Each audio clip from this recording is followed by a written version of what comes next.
How's it going, you guys? TheNamesJustB here. Welcome to my channel. Today we're going to talk about things Laker related and only Laker related. If you guys are Laker fans, then welcome. And if you're not, well, we are accepting applications for the bandwagon, which is totally justified at this point, correct? So today I'm going to bring you guys up to speed with all the transactions that the Los Angeles Lakers have done over the summer, including very, very special signings. After that, I'm going to talk a little bit about the new schedule that's been released. Only a couple of games have been released, not the full schedule. And then finally, I'm going to end the video by giving you guys my thoughts on how the Los Angeles Lakers, the key things that they need this upcoming season in order to win a championship. But before I go into details with you guys, have you guys heard? LeBron James today has officially started working out at El Segundo at the UCLA training facility for the Los Angeles Lakers. That's great news. I got the pictures right here. You guys check them out. Damn, this man looks good in purple. I'm telling you. But seriously though, like, check out. Brandon Ingram is gonna learn so much. And check it out right here. He's wearing Kobe's, you guys. Do you guys know what these are? These are the new Kobe Protro ones. They're basically like the OG ones, except they have much better performance aspects added to them. And it's also an undefeated colorway. Alright, you guys. I did say I was going to start off with the transactions. So, let's start with the two players that were waived. So, let's start with Tyler Ennis. Tyler Ennis played for the Lakers. He was pretty good, you know, nothing too special. On the 29th of June, Tyler Ennis was waived. And on the very next day, if you guys remember Thomas Bryant, he didn't get too many minutes. It was mostly garbage time for him. He also got waived on the 30th. The following day, on July 1st, the Lakers decided to sign a German basketball player, a 7-foot-tall player by the name of Moritz Wagner. You guys might know him as Mo Wagner. Unfortunately, he got hurt in the preseason. Nothing too serious, of course, but we didn't really get to see him play. But the little bits that we did get to see him play, he was pretty good, you know? He was the 25th pick for the Los Angeles Lakers. Now, fast forwarding a couple of days later, on the 6th of July, the Lakers decided to re-sign KCP, Kentavious Caldwell-Pope, for those of you that don't know. The Lakers also signed a forward that's not really that well known, Isaac Bonga. You guys ever heard of him? And then one of the more controversial signings, in my opinion, because let's not forget, this dude was a Celtic. You guys know who I'm talking about? Rajon Rondo. Don't get me wrong, this guy is a great point guard, has an amazing IQ, but it's just weird. It's so weird as a Laker fan. I don't know about you guys, but for me personally, it's so weird to think that he's going to be wearing the purple and gold. Now, if you thought magic was done, let's go 3 more days into the future, July 9th, and Laker Nation basically lost their heads because we found out that LeBron James, the best player in the NBA right now, was going to be a Laker. I know, it's still a shock. It's still a shock to me.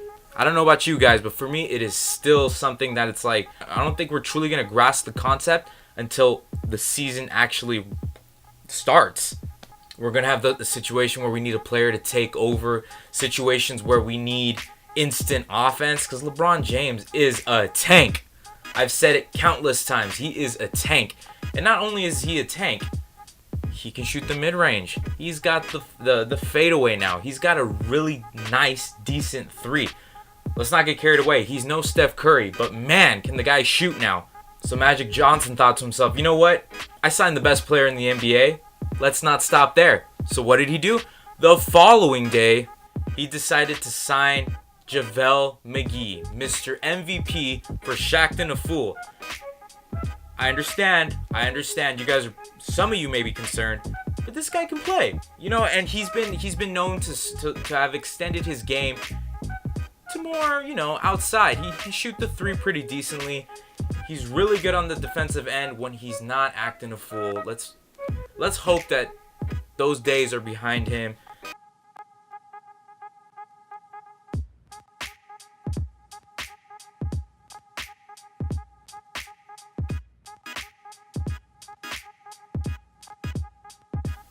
You know, But we'll see.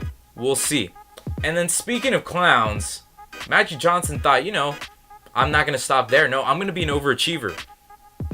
I'm not just going to get the MVP of Shaqtin' a Fool. I'm also going to get the co-MVP. Well, you could say he's a co-MVP. You could say he's like second, third, maybe. Who?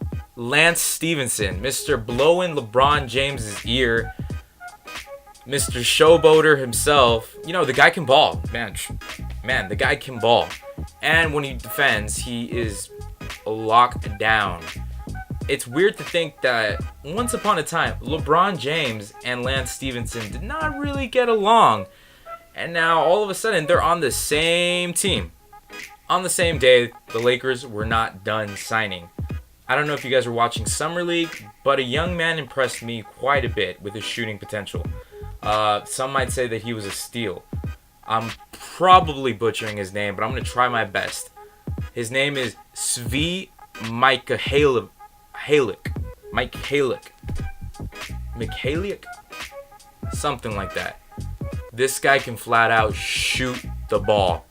And he had one play in particular that really stood out to me. What he kind of did what is known as the James Harden step back. Let me show you what I mean.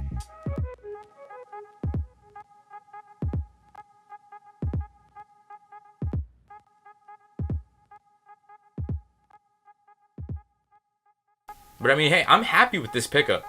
That's a decent pickup. Very, very nice.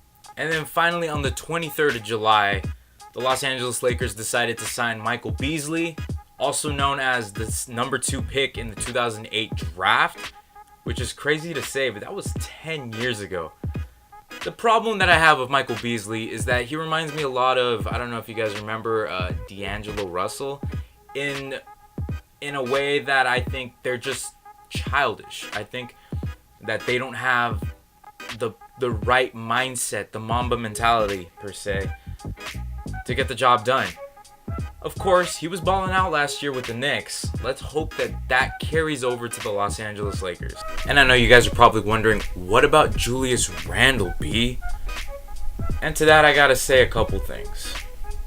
I really like Julius Randle as a player. Even though at times it seemed that he played out of control, he was very dominant in what he did. His style of ball, bully ball. Another person that I could compare him to, probably like DeMarcus Cousins before the injury, of course. The Lakers renounced their rights to him, and with that, they were able to get Rajon Rondo. He's gonna play for the Pelicans now. I'm sad to see him go, but at the same time, if you guys hadn't known, he really didn't want to play for the Lakers anymore, and he dropped a lot of subtle hints throughout the season and at the end of the regular season. I hope he's happy with his decision. He has a little kid now with his wife, Kendra, and I wish him the best. Now with all the transactions out of the way, let me get into the schedule. As of today, August 10th, yes, this is taking me a couple days to record, they released the full schedule, all 82 games for the full regular season. I was checking out prices. Prices are crazy right now. I understand we have LeBron James now. Showtime is back. All that jazz. Not really, all that Lakers. But yeah, I'm going to share with you guys the main games that as Laker fans, we should be looking out for, because these games are going to be awesome. Okay, so we could start, actually I have it all right here on my phone, so bear with me. On October 18th, the official first game. It sucks we're not at home. We're so used to the opener being at home. It's not going to be at home this year, you guys. It's going to be against the Trailblazers in Portland on the 18th at 7:30 p.m. 2 days later, on October 20th, however, it's going to be our first home game. It's going to be against the Houston Rockets. You guys already know why we have to look out for that game.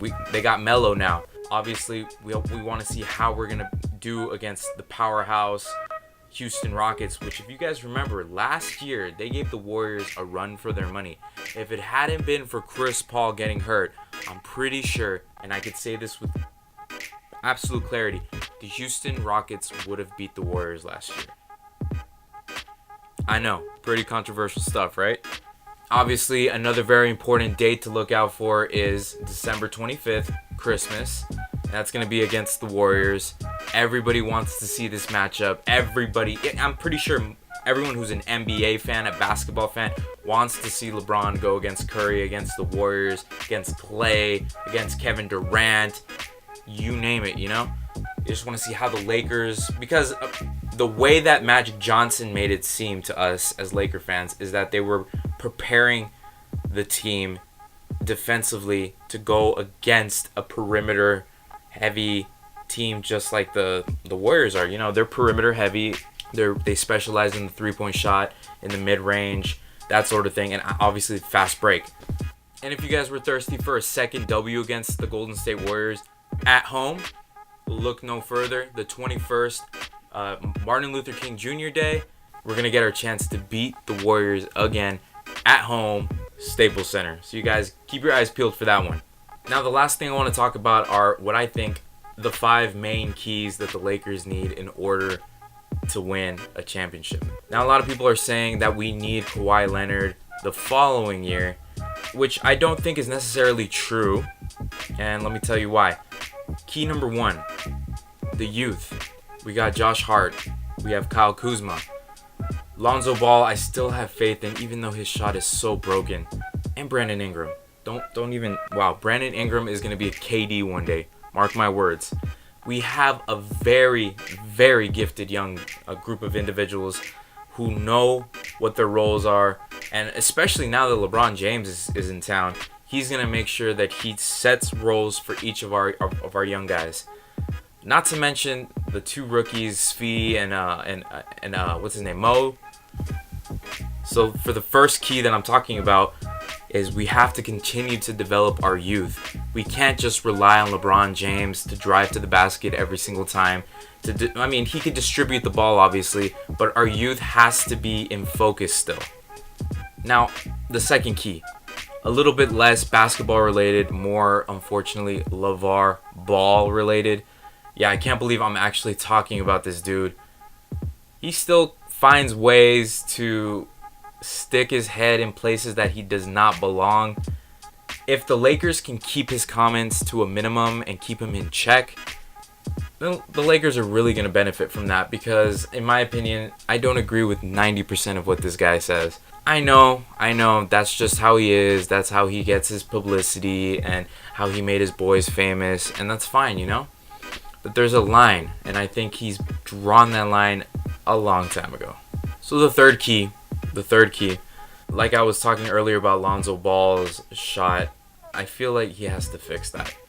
It was proven last year that shot was a brick-saster, you guys, because it was so unreliable. I felt that when he was open, he was not confident. So that's another thing too. He needs to work on his confidence and his shot, because his playmaking abilities, yeah, it's beyond his years. I'll give him that. And it's going to be fun to see when he comes back from his injury how he incorporates his game with LeBron James, which he even said was his idol growing up. Imagine being able to play on the same team as your idol. That's like me saying, like, I played for the Lakers when Kobe was in his prime. I would have lost my head, you guys. Now, the fourth key, and this one's pretty obvious for anybody who's ever played basketball. The Lakers have to focus on defense. Last year, they improved their defense tenfold compared to the seasons before, which I know, as Laker fans, it was the worst time. It was the dark ages. You guys remember Robert Sacre? Sack of Ass? Yeah, I remember those days, you guys. I remember when the squad looked like this. But you know, we're finally out of those dark ages. And it's great to say that we have a bright future ahead of us as Laker fans. Now, the fifth and final key, in my opinion, to the Lakers' success, they just need to get along. I'm talking chemistry, you guys. This is a team sport. It doesn't matter if we have the best player on earth. If the rest of the 4 guys on the field do not communicate and do not know the strengths and the weaknesses of the players they're playing with, we're not going to get anywhere.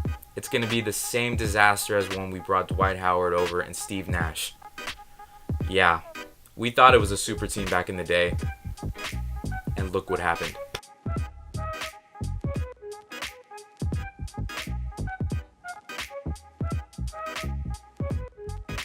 Seriously. But yeah, you guys, those are all my opinions. Remember, they're opinions, you know? It's fine. First part of the video was fact, right? The second part, all my opinion, you guys. You know, you're welcome to disagree with me. Tell me what you guys think in the comments below. I really do want to have a discussion with you guys as Laker fans, as basketball fans, as just fans in general, you know?